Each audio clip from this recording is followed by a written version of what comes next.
Hi, this is Bob Sorrentino from Italian Roots and Genealogy, and I'm here today with Carol Malzone, and we're going to talk about a little bit about her research, her unbelievable number of trips to Italy, and the book that she's writing. So, welcome, Carol. Thanks for being here.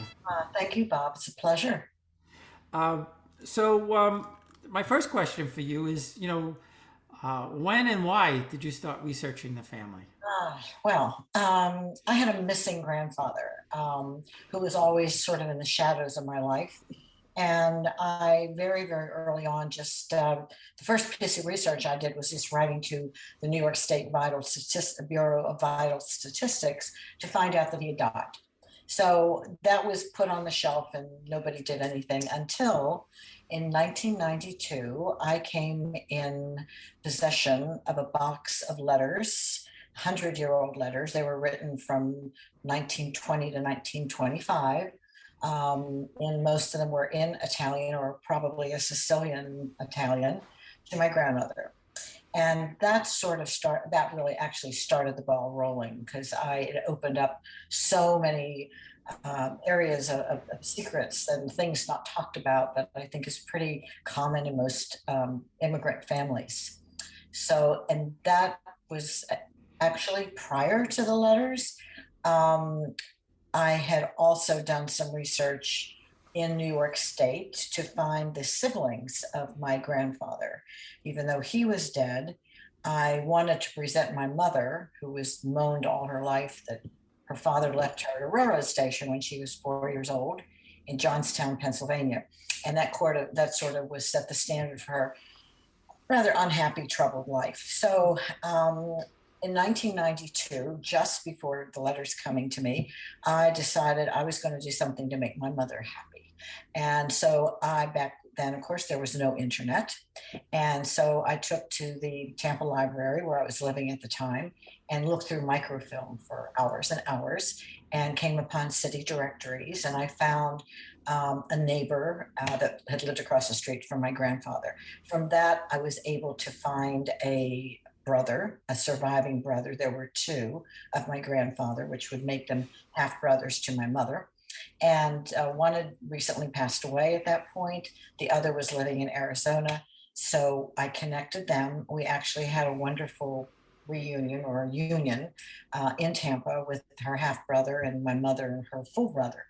So because of that, my uncle in Pittsburgh, where we're from, unearthed this box of letters from my grandmother's trunk that he had held since my grandmother had passed away. That's how the letters came to me. And then many years went by before I could actually get into the letters. I was married. I had a young family.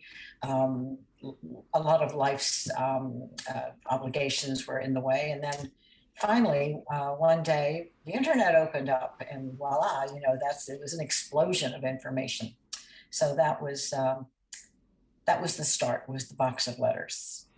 Yeah, well, that's a treasure trove of, to find something like that that's incredible. And Um, my my when my aunt, my godmother, passed away, she apparently had, I guess, a lot of stuff because she lived with my grandparents, and my cousin in Zephyr Hills in Florida had put it all in the garage. The garage leaked, and it was all just junk. it just gathers mold. Yeah, Yeah. and it all had to be tossed. So, but to come across, I mean, you're lucky sometimes if you find a letter or two, but 100 is amazing. So these were from your grandfather to your grandmother. So he was she in Italy, and he was writing her. Or, No, no, by this time, my grandparents had all emigrated to the United States to Pennsylvania back between 1906 and 1910. So they were here. So my grandmother and my grandfather met when they were here. She was 16, he was, or 14 actually, and he was like 8 years older than her. The letters were only six of them were from him to my grandmother. They went from, I always say, they went from I love you to I'm leaving you. Um, and in between were these wonderful letters in Italian that were written by his sister, who was here in Pennsylvania, who wrote to my grandmother. And these letters eventually opened up and just blew out of the water all the family stories that we had been told about my grandfather. So none of what we had been told was true. One of which was that his mother, who was also here when I say here, I'm putting myself back in Pennsylvania. She was also in Pennsylvania. His mother, he always told, was the daughter of let's see, it varied. She was either the daughter of somebody from the House of Savoy and someone from the Vatican who was paid by a family in Italy to raise her. I found out that actually I have to give credit to Angelo Cornelio. I don't know if you're familiar with him. No, I'm He not. lives in Buffalo. He's a wonderful treasure trove of information. He is a genealogist. He was an engineer, but he's also an educator. He wrote a book called Lady of the Wheel. And the wheel, if you're familiar at all with the you know what I'm talking about. Yeah. Yeah, but for everybody listening, why don't you tell it? Okay.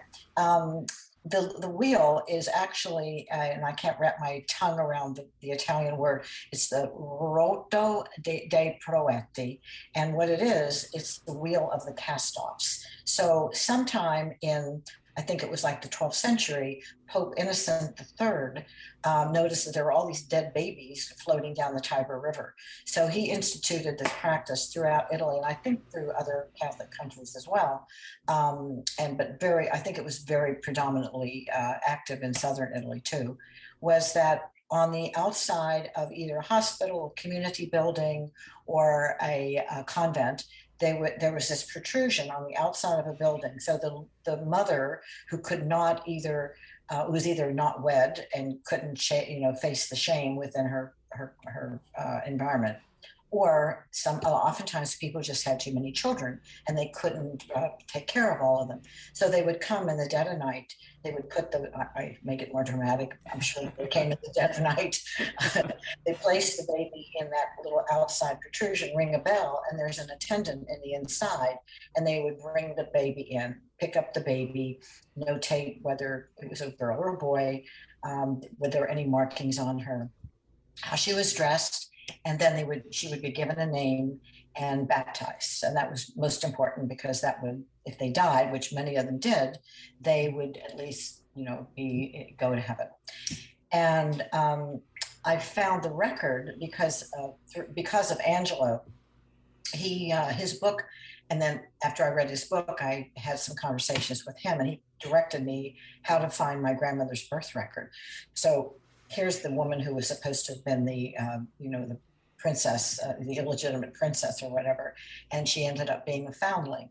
They, as you know, the Italian records they keep meticulous records. So on her record, it even notated that she was found in the wheel of the community building that was next to the baker, and that she was given the name of Maria Carbone.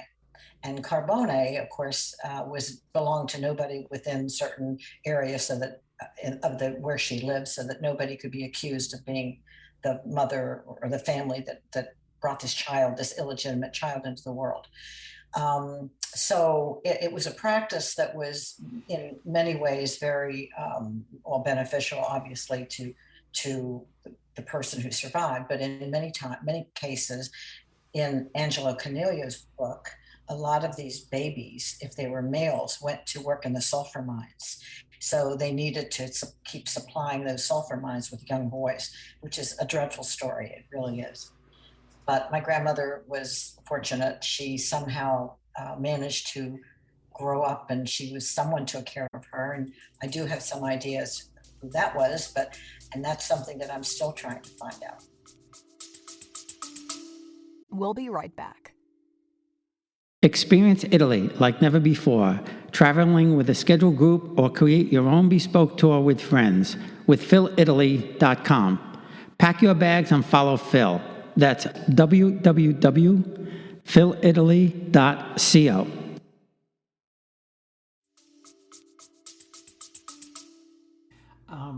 I tried just recently on Facebook, I think.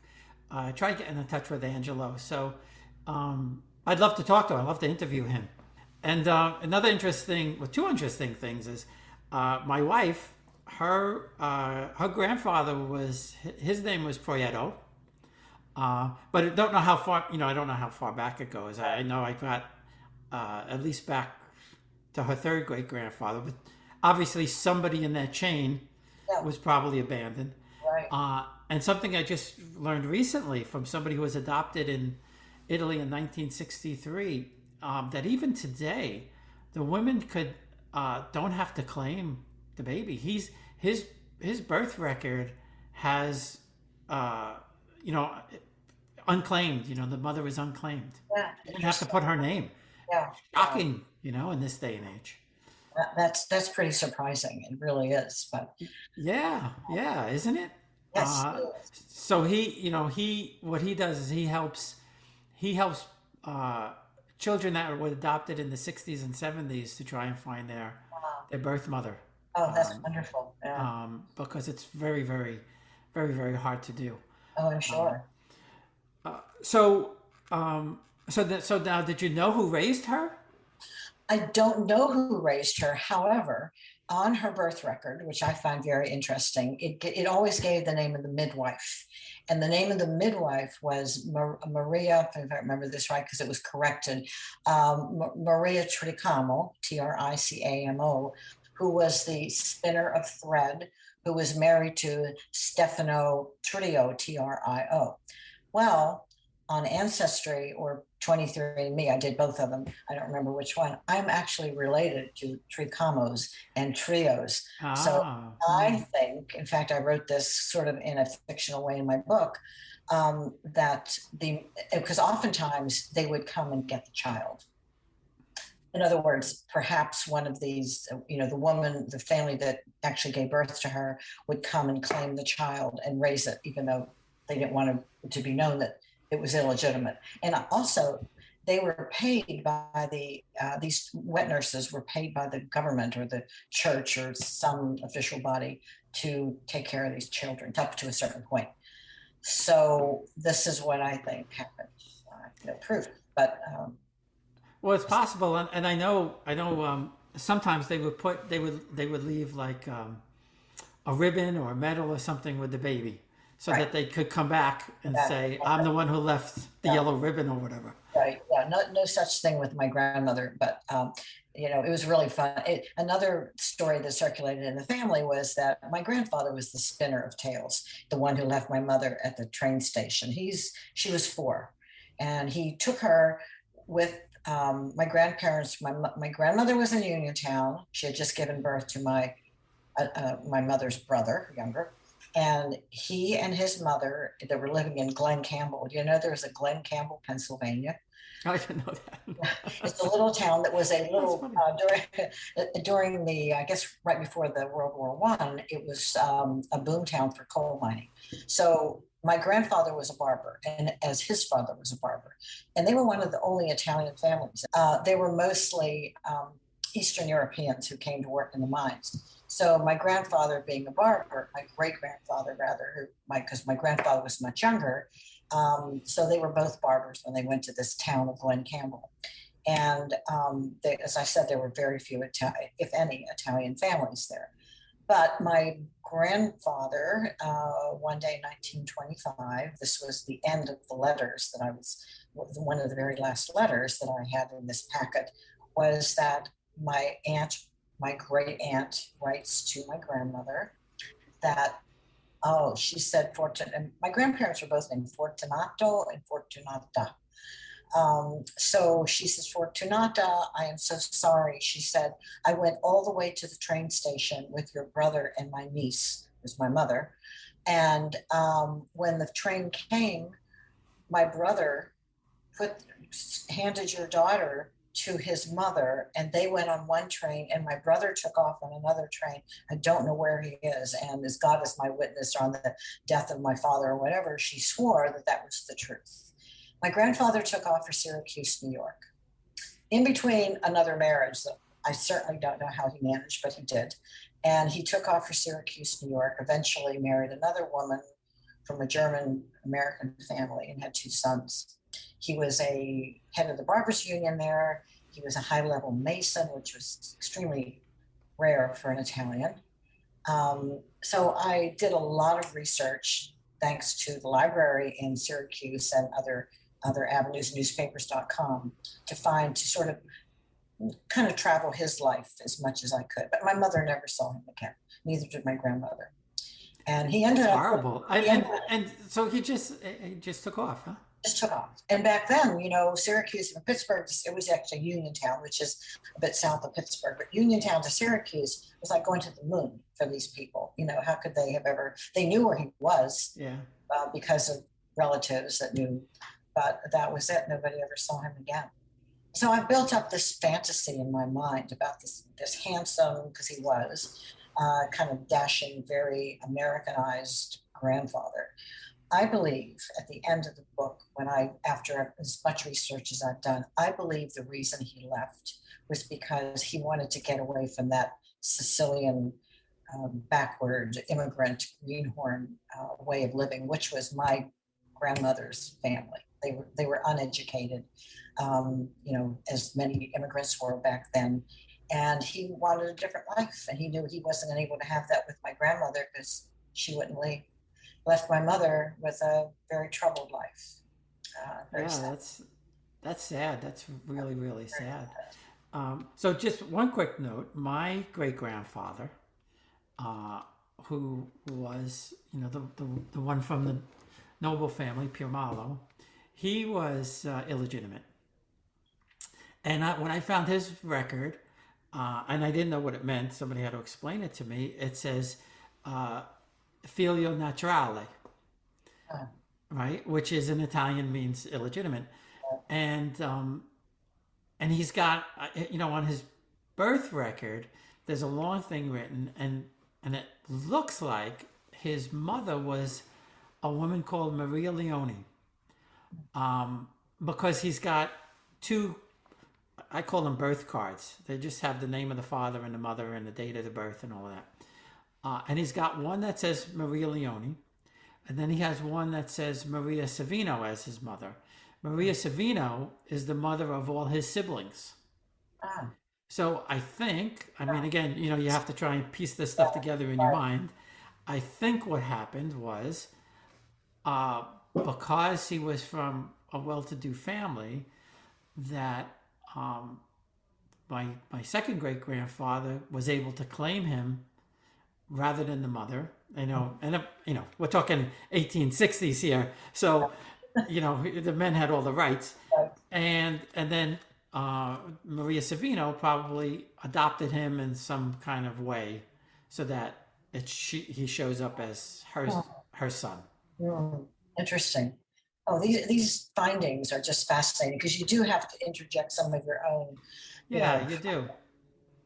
suppositions into it. But I find it really interesting. Um, and who knows? I mean, it also, I found out reading Angelo's book and talking with him as well, that oftentimes when these children were named, the priest or whoever, mostly I guess it was the priest who named them, if he was kind of a such a nature that he was, could give them a name that would mark them as being illegitimate for the rest of their lives, or a name that was like comical, like Fiere Musco, which is horsefly. Um, Really? yeah, or they would give them like fragole, which is strawberry. But if he was of a kindly nature, he would often give a name that was like my grandmother was lucky; she got the name Carbone. There were at that time no Carbones living in that area. Um, I went back 4 times to those ancestral towns in Sicily, which was quite an experience. Something. Yeah, I know, and for the people listening, you've been there 50. You by far have the record 55 times Oh, I so don't know. I far. don't people actually. I Well, that I've talked to anyway. really, I went. Well, I went there because I was a food writer for a while, and sort of became it by just default. Because after going to Italy, I was years ago. I'd go with my family and my young daughters, and then after I was divorced, Italy gave me a way to build a new life, and so I started writing. I did various things. I was writing about food mostly, and zucchini was really easier to write about than your family, I have to tell you. I could throw out an article on artichokes, which I did in no time, but writing about your family and yourself is something else. It's very time consuming and difficult. I know, and I'm in the process of it now. I'm kind of finished, but we're 28 days. Finally, we're going. We were supposed to go 2 years. We were supposed to go a month after COVID hit in 2020, and we had to postpone it. Then we postponed it again last year. So we're going. So when you go back, I'm sorry. Um, Do you go back to where your family was from? I'm assuming. Well, we had only been there once when my son was a baby in '95, and I didn't really know anything back then. So I was supposed to go back to my mother's hometown and meet my cousin there, and there was a plane blew up over the Atlantic Ocean, and he chickened out, so we didn't get there. So we really just in Rome and Sorrento, and didn't do that much. What I had found out since then is that my both sets of my father's family lived a half a mile from the train station. And we were at the train station going from Naples to Sorrento.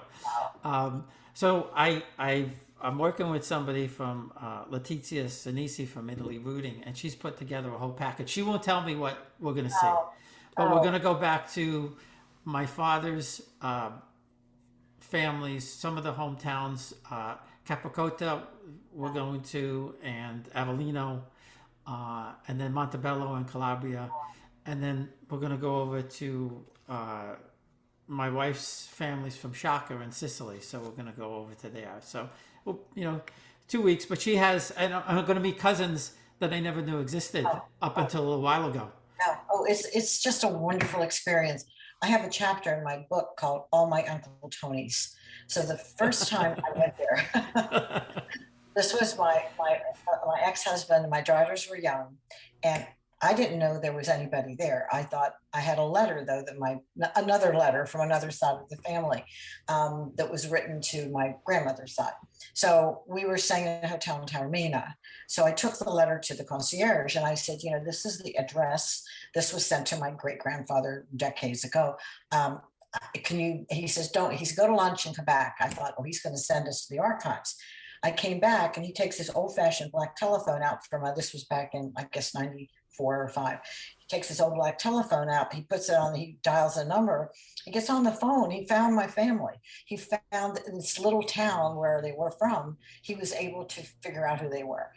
The next day, we get in the car, this little American family with, suitcases and 2 young, just screaming, "We are from America." And we drive down this street, we stop the car, and I get out and I look around and I ask somebody, she says, "Senora," she said, "I think you want to go that way." So we started walking down the street. People started coming out of their houses, little narrow walkway. I saw this first man come out. I said, "Oh my gosh, that looks like my grandfather, Filippo." And then, "Oh God, that looks like my Uncle Tony." And then pretty soon, I swear to you, Bob, everybody looked like my Uncle Tony because the gene pool there was so small that they all looked alike. They really did. And that was a wonderful experience. Nobody spoke. I didn't speak Italian. We sat down at their table. They had like less than 24 hours to know we were coming. They invited us into their home. The older man, who was it turned out to be my grandmother's first cousin, that we didn't even know they were still there. And I could say a few words in Italian. He thought I was fluent. So I got through the whole dinner, all of us, just me saying, "Si, si, si, si." And at the end, he stood up and he took the peaches. This was in the summer. He took peaches and wine, threw the peaches in everybody's wine glass, including the kids. My children had never forgotten that moment. It was just such a beautiful, beautiful memory. So like I said, I wound up connecting with one of my Pio Malo cousins who I never knew, and once we pieced it together, she's been connecting people for me. And just within the last month or so, my great-grandfather had a second family. My great-grandmother died when she was like 40 years old, and he married a woman that was 6 months older than my grandmother. He was 60, she was 30. And she had two daughters, and I had never known any of that. And I finally was in contact with somebody, one of my great uncle's sons, and then out of the blue, I get another message from somebody who's the grandson of one of my grandmother's half sisters. So he's a first cousin once removed, and he had photographs of my grandmother's brothers that nobody had ever seen before. Oh, wonderful. Yeah. So I tell people all the time, you have to keep digging. Sometimes you have to walk away, take a break. I said, but when you come back, there's always something that pops up. Always. I mean, I still do it. Sometimes I go online at night. The Mormon Church, the Church of Latter-day Saints they have so much information. And I go on and I find things, and I just spend hours and losing eyesight but you come up with things occasionally. You do. And it fills in those little holes, of the story. So before we go, I just want to. So now, is the book finished, or are you in the process of? No, I'm in the process. Honestly, Bob, I've been writing this book for 4 years, and because it's changed. A lot of it was my mother passed away at the age of 98 2 years ago. I don't think I could have written the book had she been alive. So part of it is really a mother-daughter memoir that is braided with this family history of why my mother was so troubled. And I have I've gone through all the different things that I was led to believe as I was growing up about my grandfather. I found out about a missing child there was a child born to my grandfather's sister in Pennsylvania that I have the birth record, but she disappears. There was a court case that I got from a researcher, a librarian in Johnstown, Pennsylvania, about an assault on my great-grandfather by my aunt's jealous husband. And as it turned out, he attacked them with a knife, and he went after his wife and her father, which is my great-grandfather, with a knife. But guess what? She was charged with adultery, so charges against him were dropped. Interesting. That was a long time ago, I guess. It was a long time ago. It was that you can try to kill somebody, but don't have an affair with another. Yeah, right. So, it was going through and sort of correcting all of these myths that were in the family. And I found it fascinating. And of course, going back in time with the history, and there's a lot of, that I kind of intersperse about Sicilians and their feelings against Garibaldi and against the fact that they got the short end of the stick after reunification. That's right. Yep. The whole South got devastated. Yeah. And that's an amazing, sad story too. How they just whatever wealth was in the South all got sent to the North. Yeah. If you ever, I'm sure you've probably seen El Gato Pardo, the leopard, the movie. Yeah. Which is, just when I see that movie, it was a beautiful way of life for a few people, but the rest of the people, there was no future. Yeah. And one thing that I learned, which I never knew, and I wondered why all the nobility, they all lived in Naples, and they didn't pay taxes. Oh, wow. The nobility did not pay taxes. The people paid the taxes to them. Yes. But they didn't pay any taxes to the government. I was shocked by that. Yeah, that is shocking. I didn't know that. Yeah. But knowing Italy, I'm not surprised. Well, I think all those feudal type places ran like that. But on the other hand, the people, the tenant farmers, at least had the land, and they could sustain themselves. Right. After the reunification or unification, they lost everything because they were selling off the land, and if you didn't have the money to buy it, there was nothing that you could do. Yeah. And the mafia thing, it's like every Italian has to have the mafia in there, supposedly, which is really, this is something that Angelo Coniglio is very sensitive about. This idea that, if you have, for those who aren't Italian, if you have an Italian name, or especially if you're successful, it has to be mafia. That's the way it is. And people not realizing that most Italians have no mafia in their No, background. right. They're in Yeah. their, it's just, and in Yeah. fact, in Italy, they get very offended too. I remember talking to a friend in Rome, and I said, this is the height of the Godfather days. And I said, what do you think about the Godfather? Oh, no, I'm sorry, not the Godfather, the Sopranos.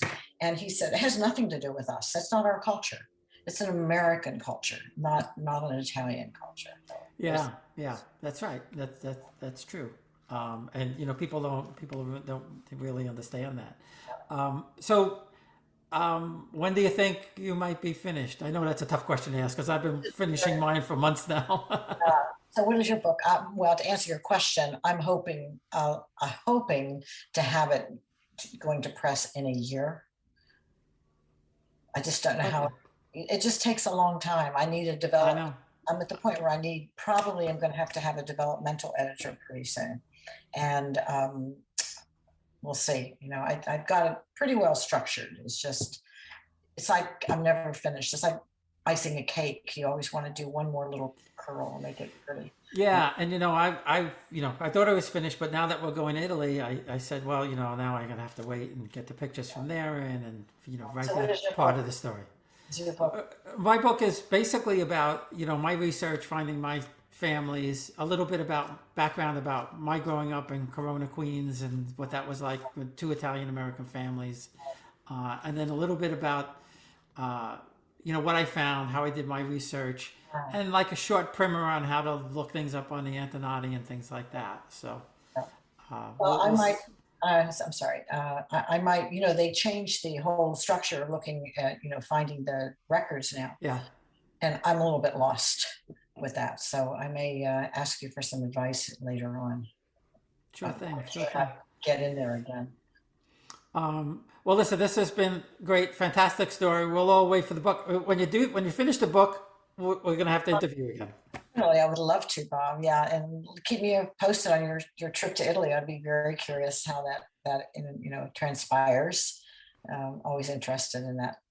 I will. Thanks again. Thank you. Thank you. It was a pleasure.